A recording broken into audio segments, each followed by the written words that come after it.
This must be a dream. Does it mean I married a ghost? I have been living with a ghost? Did I give birth for a ghost? And I saw the signs but completely ignored them all. This is certainly not happening to me. Somebody wake me up, this is a dream. My God! What have I done to myself? I am finished.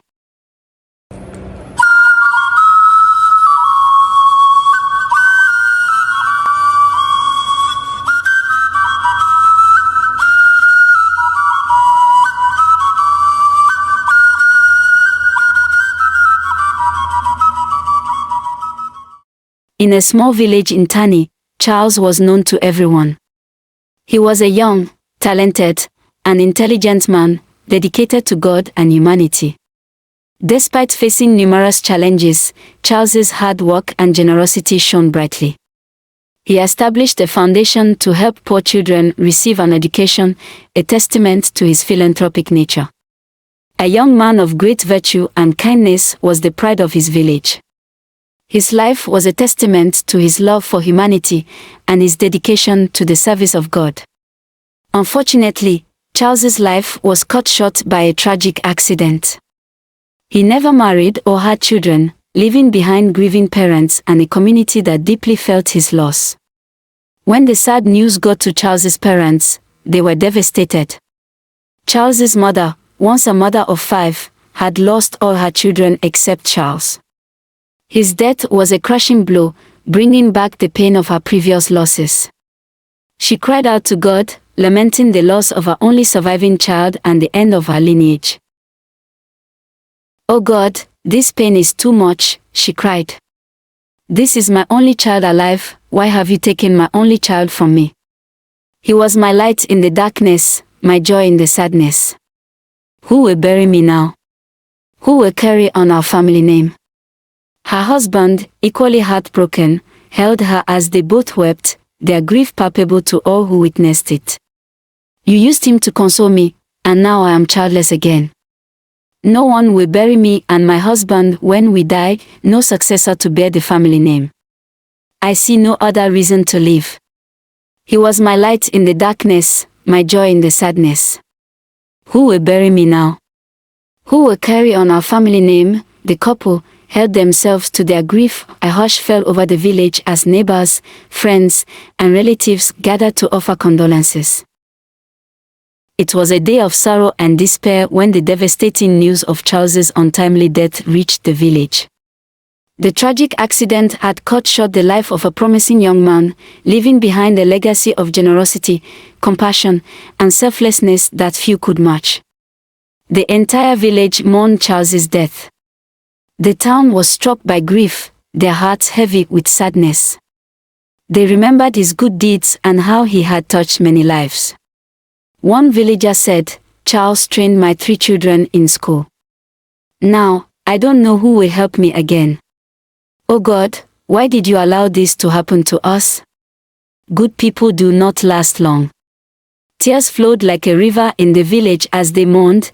It was as if the entire town was overcome with grief, and the air was filled with the sound of sobs and sorrowful cries. Amid this sea of sorrow, an elderly woman could be heard wailing, her voice shaking with emotion. "Charles, oh, Charles. Why did you have to leave us? You were the light in my darkness, my joy when times were tough. When I lost my husband 2 years ago, I thought I would never recover. But you, Charles, you took care of me as if I were your mother."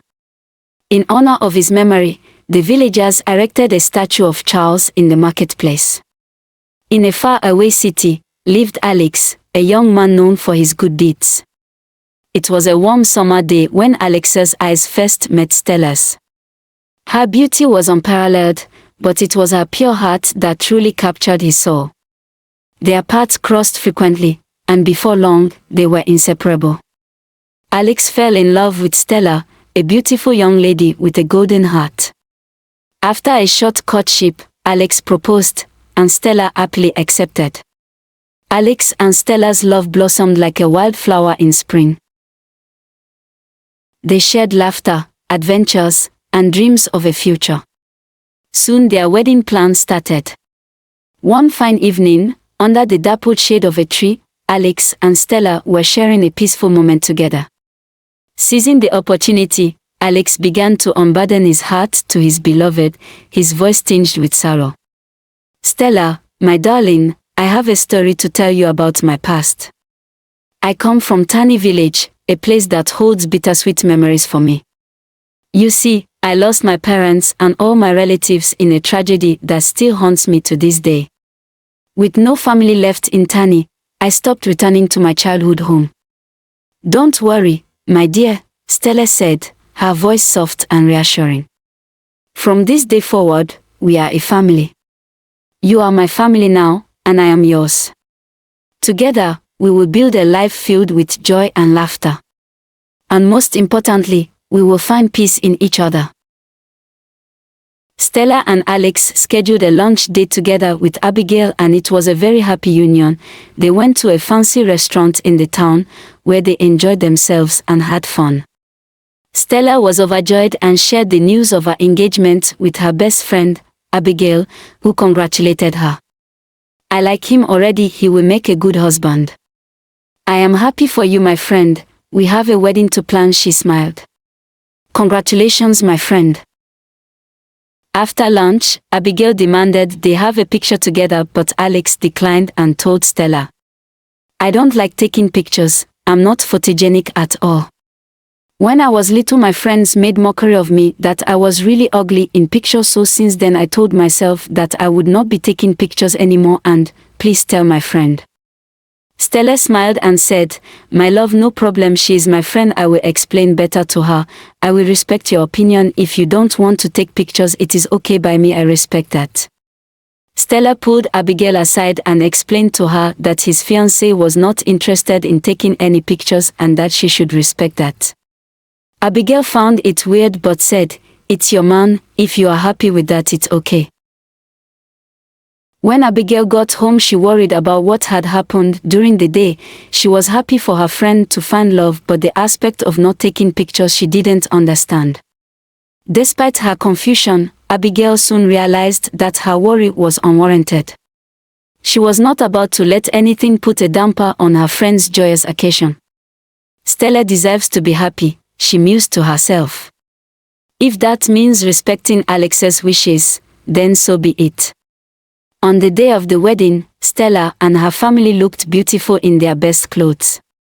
Many friends and family came to the wedding to celebrate with Stella and Alex. Stella's family noticed something odd. Alex arrived with only young men, no older family members. This made Stella's father feel worried. He asked Alex, "Where are your older relatives? I need to know more about you before I let my daughter marry you." Stella's father was very happy to give his daughter to Alex for marriage, but he also felt worried about Alex not coming to ask for his daughter's hand in marriage with at least one elderly relative or family member. Alex poured his heart out, explaining the sadness of losing his entire family. Tears streamed down his face. Stella's father, touched by Alex's grief, patted him gently. "Son, I'm so sorry for reminding you of such pain. I understand how you feel. We are family now. You have my blessing to marry my daughter. Today is a day of joy, let's celebrate. Forget your worries, let's all be happy together." Alex replied, "You don't have to worry, father. I will take good care of your daughter. She will never be lacking in anything. I promise to love her and protect her with everything I have." "Thank you, my son," Stella's father replied, reassured by Alex's words. "I know that my daughter will be in good hands with you. I am grateful that you will take care of her and provide for her. She will be loved and safe with you." Despite a happy and beautiful wedding ceremony, a strange occurrence left the guests perplexed. They were all forbidden from taking any pictures on the day, not even of the bride and groom. This unusual prohibition quickly became the subject of hushed whispers among the guests. "This is quite odd," whispered one guest to another. "How can one celebrate a wedding without pictures? It's unheard of." The wedding was very big and everyone was talking about it. There was lots of food and drink for all the guests, and some people even took some food and drink home because there was so much. The air was filled with joyous laughter and celebration as friends, family, and loved ones congratulated the happy couple. This was indeed an event to remember, one that would be recounted for years to come. After the wedding, Alex and Stella began their journey together. The love between Alex and Stella blossomed. They were the perfect couple, doing everything together and spreading love wherever they went. They were the envy of all who knew them because their love was so strong and beautiful. Stella was the happiest wife, always thanking God for giving her such a wonderful and loving husband. Alex made sure that Stella never lacked anything and even built a big 2-story house for her father in the village. Alex's in-laws were very proud of him, holding him up as an example to any man who came to ask for their other daughter's hand in marriage. Stella's parents were so happy that their daughter had brought them so much joy and happiness. Because Alex was so successful, he gave his in-laws a lot of money from time to time. Over the years, the couple had 4 children, 2 boys and 2 girls. As the years passed, Alex opened a big supermarket for Stella. As the chief executive officer of a thriving supermarket, she was now responsible for managing a team of employees and a considerable amount of money and assets. Her wealth and success were a testament to her hard work and dedication, and she was proud to have built a life she could be proud of. She also helped Alex with his real estate business, and they bought many properties and buildings in the town. Despite the abundant love and material provisions Alex showered upon his wife, Stella noticed a certain peculiar behavior in her husband. He seemed to avoid any gatherings that might attract a large crowd, be it social events, religious gatherings, or community functions. He always excused himself from these engagements, telling Stella that he was not one for socializing. Even though she respected his preferences, this reluctance to socialize sometimes nagged at Stella's mind. She pondered over this incongruity in their marriage, wondering if it could potentially pose problems in the future. Stella felt incredibly blessed to have a husband who not only loved her deeply but also trusted her completely. Alex made her a signatory to all his accounts, ensuring that she was aware of their financial situation at all times. He also remained a dedicated and present father, helping her to take care of their children whenever he was not working. Stella knew that many women would give anything to have a husband as loving and devoted as Alex. Stella was a very hard-working lady. She did a great job managing her work, her family, and her business. Even though all of these things took a lot of time and energy, she did a good job at all of them. She never let any of them be neglected. Another curious aspect of their household was the complete absence of mirrors. When Stella mentioned this to her husband, Alex simply stated that he didn't believe in the use of mirrors, saying that one didn't need a reflection to know they were fine. He suggested that they could act as each other's mirrors, offering compliments and praise to affirm their attractiveness. Despite feeling slightly perplexed by her husband's response, Stella decided to dismiss her doubts. She instead found solace in Alex's charming display of romance and the strength of their bond. Stella's dear friend, Abigail, was getting married. Stella's heart filled with joy for her friend, thrilled that she had found love as great as she had found. With a smile, Stella turned to her husband and exclaimed, "Alex, my love, Abigail is getting married in 2 weeks. We have to attend the wedding." Alex smiled warmly at Stella, saying, "Of course, sweetheart. Take any car you like and I'll give you some money to get a gift. Abigail deserves all the best." Unsatisfied with his answer, Stella persisted, "But honey, your presence at the wedding is really important to me. Abigail was like a personal wedding planner for us, she did so much. It will mean a lot to her and me to see us together at the wedding." "Honey, you know I'm not one for big social events," Alex replied. "I understand, but Abigail's wedding is different," Stella countered. Abigail was so helpful for our wedding, and it would mean the world to her to see us together at hers. Please do it for her."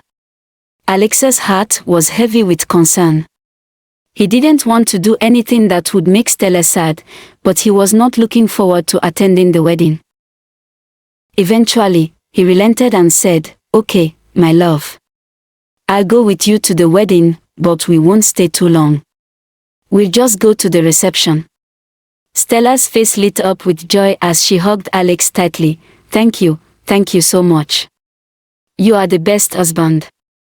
On the day of the wedding, Alex and his family arrived to join Abigail and her friends in celebrating her special day. Abigail was overjoyed to see her best friend, Stella, and her family among the many guests who had come to share in her happiness. It was a wonderful moment for everyone. Abigail joyfully shared her wedding pictures online on her social media accounts, excited to share the wonderful occasion with her friends and family. As she was reminiscing about the special day, she received a call from one of her friends, Henry, who had been unable to attend due to work commitments. Henry began, "Abigail, congratulations on your marriage. I'm glad it was a success. I couldn't make it, but I saw the pictures online. But there's something that caught my attention. One of my old friends, Charles, is in one of your pictures, and I thought he died a long time ago. It left me quite perplexed. So I decided to call to find out more." Abigail, taken aback, responded, "Oh, you must be talking about my friend Stella's husband, Alex." Abigail was astonished. How come?